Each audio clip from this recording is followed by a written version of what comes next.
From the Holy Gospel according to John. Glory to you, O Lord. Jesus said to his disciples, "Whoever loves me will keep my word, and my Father will love him, and we will come to him and make our dwelling with him. Whoever does not love me does not keep my words. Yet the word you hear is not mine, but that of the Father who sent me. I have told you this while I am with you. The Advocate, the Holy Spirit, whom the Father will send in my name, will teach you everything and remind you of all that I told you. Peace I leave with you. My peace I give to you. Not as the world gives do I give it to you. Do not let your hearts be troubled or afraid. You have heard me tell you, I am going away and I will come back to you. If you loved me, you would rejoice that I am going to the Father, for the Father is greater than I. And now I have told you this before it happens, so that when it happens, you may believe." The Gospel of the Lord. In his day, Jeremiah the prophet railed against the false prophets of his time. He said, "You false prophets, you say, 'Peace, peace,' but there is no peace." Perhaps that could be said in every age. Certainly in our age we long for peace, peace between nations, peace among races, and even peace in our own hearts. And sometimes we wrestle, where will this peace come from? In today's gospel, Jesus promised peace. Peace I leave you. My peace I give to you. Not as the world gives do I give it to you. Do not let your hearts be troubled or afraid. Jesus gives us his peace. How do we welcome this elusive peace? Where do we get this peace? The scriptures today not only speak of peace, but show us the avenue of peace. So I'd like to highlight just a couple phrases in the gospel today to kind of give us direction for peace and help us grow in this fruit of the Holy Spirit. Jesus said, "I give you my peace, peace I leave with you, not as the world gives do I give it to you." You know, the world, in a sense, promises peace, but it's peace based on circumstances. You know, I will have peace when I have no financial worries. I will have peace when I have all my relationships in order. I will have peace when I have a job that I love and people I work with that I get along with. I will have peace, you know, if I'm able to get a nice vacation 3 times a year. We can have all sorts of contingencies on how and where our peace is going to come from. But if we think about it, those stars rarely line up. You know, we don't have that kind of peace. Those circumstances rarely are created in our lives. And sometimes when they are, we find we're restless. We don't always have that kind of peace. I was a senior in high school. My father told me this story. I've shared it before. It took place in his life maybe 15 years earlier. I was a little kid. And my dad went into the hospital for a minor operation. And the chaplain came and visited him. And my dad opened his heart to him. He was feeling, in a sense, this restlessness. And he said, "You know, I have a good job. Work for General Electric as an engineer. And I have a nice home, little home bungalow in Parma. And I have a wonderful wife and 2 really great kids. A third would come along later and mess it all up. No. But I don't feel peace." And the priest gave him just really one line to chew on, but it was a very profound line. He said, "You'll never know peace within yourself until you have peace with God. He left. There was a Bible in the hospital, that hospital at that time. My dad picked it up and opened it. And his eyes fell upon the words of Jesus. Very familiar words, perhaps you can all quote them. You shall love the Lord your God with all your heart, with all your soul, with all your mind, with all your strength. You shall love your neighbor as yourself.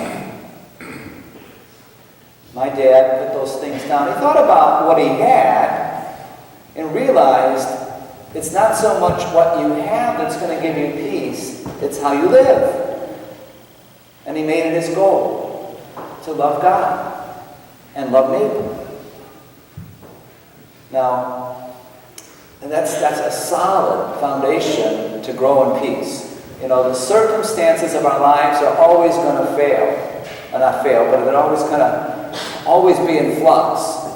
And rarely will it all be in order. And if they are, even then. But when we live our lives with a mission, with a purpose, with a focus, with a goal, to love God and love neighbor, we'll grow in the peace of Christ. Not as the world gives, does Christ give us peace. And perhaps this ties in with the second point. Jesus said at the beginning of the gospel today, if you love me, you will keep my word. My Father will love you. We will come to you and dwell in you. How do we show our love for Jesus? Well, by doing what he said. Whoever loves me will keep my word. That's kind of good news. Sometimes my affections wane.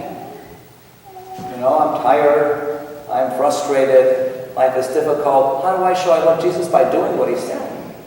Now, that can be a really big book to talk about what Jesus said to do. I'll just mention two words. First word, believe. Believe. God so loved the world that he gave his only Son, that whoever believes might not perish but might have eternal life. Believe. Believing means believing the content of who Jesus is, that he is the Son of God, that he died on the cross for us out of love and brings us forgiveness, that he rose from the dead. These things are very common, I know, to you. You come to church, you hear these every week, we proclaim it in our creed. But we live in a world that will, make Jesus one of many, many religious figures, some that will deny the basic things I just proclaimed. Especially in our pluralistic times, we have a hard time keeping it all together. So believe the very basic truth of the gospel. That's what Jesus wants us to do. Believing means, if we believe that he's raised from the dead, and he said, I'm with you always to the end of the age, that means we pray. We talk to Jesus and listen to him. That's part of believing.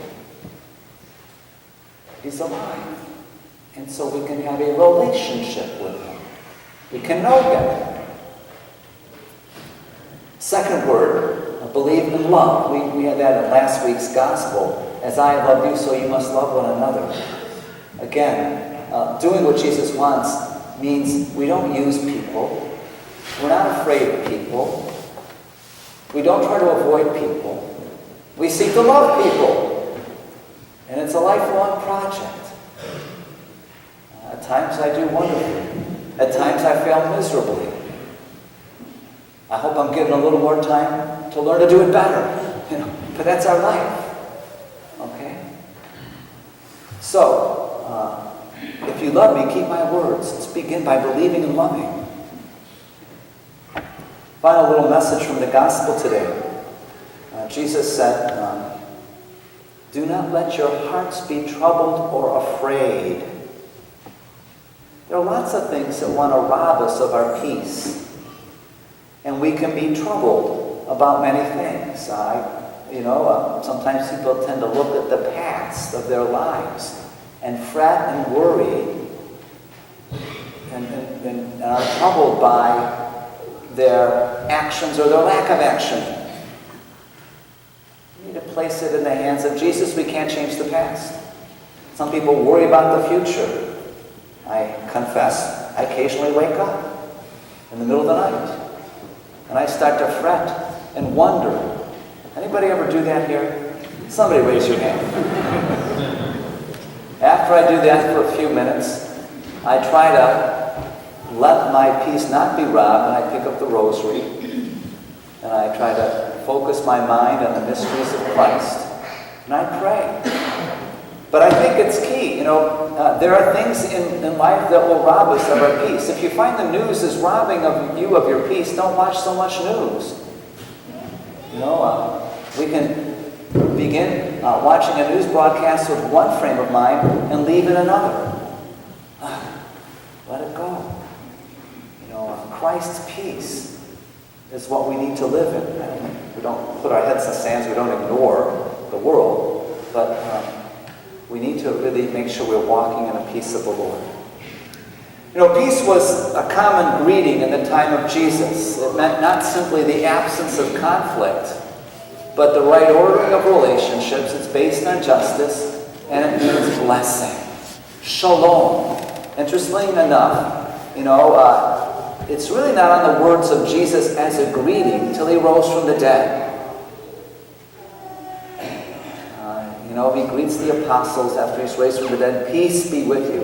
In other words, there's a lot of things that have been settled. You're forgiven. You have an eternal destiny now. Keep your eyes on me. Believe and love. Don't let your hearts be troubled or afraid. You'll get there.